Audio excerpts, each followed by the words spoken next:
Côte d'Ivoire, Guillaume Soro et ses regrets.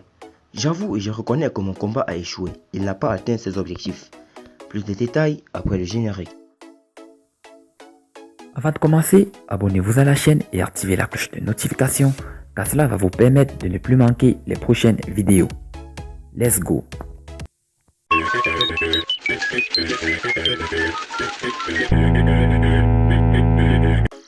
Une compile des regrets de Guillaume Soro, candidat à la présidentielle d'octobre 2020 pour sa participation à la rébellion en Côte d'Ivoire.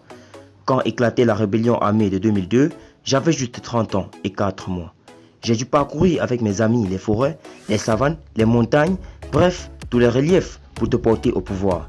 J'ai dû parcourir les capitales africaines et européennes pour chercher une issue favorable pour que tu sois candidat.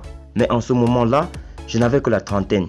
Je continue de le préciser, pendant tout ce périple, les revendications des forces nouvelles que je dirigeais étaient identiques à celles du RDR que tu dirigeais et il ne se trouvait aucun problème. Que dis-je? Tu n'y trouvais aucun inconvénient.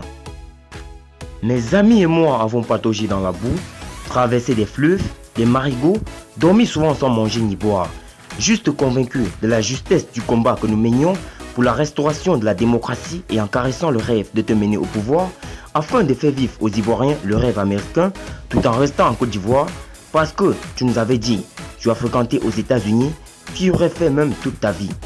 Ayant donc épousé et adopté la mentalité américaine, que de regrets. Mais aux âmes de nos combattants, nos frères, nos amis, tombés sous le champ de bataille.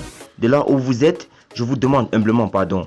Je demande également pardon à toutes ces âmes arrachées brusquement et brutalement à l'affection de leurs parents. Oui, tous ces combattants de camps adverses que nos balles assassines ont pu toucher. De là où vous êtes, je vous demande encore pardon. Je demande aussi pardon à tous ces innocents touchés par des balles perdues qui ont rendu l'âme ou qui se sont mutilés à vie. Je vous présente mes sincères regrets pour ceux des mutilés et je m'incline respectueusement devant la mémoire des disparus. Aux familles endeuillées, aux parents qui ont eu le village détruit par nos hommes ou nos mercenaires étrangers de tous bords, je vous demande pardon. Le combat que nous avons mené pour la restauration de la démocratie, le combat que nous avons mené pour vivre le rêve américain tout en restant en Côte d'Ivoire a été dévoyé. Le combat que nous avons mené pour instaurer l'égalité, le combat que nous avons mené pour que tous les Ivoiriens aient l'égalité de chances d'accès aux emplois, aux soins de santé, à la justice, au respect des droits et à la dignité humaine a été vidé de sa substance. Le combat que nous avons mené pour que chaque Ivoirien puisse se présenter à tous les postes électifs, quel que soit son rang social, sa famille d'origine, sa région d'origine a été dévoyé.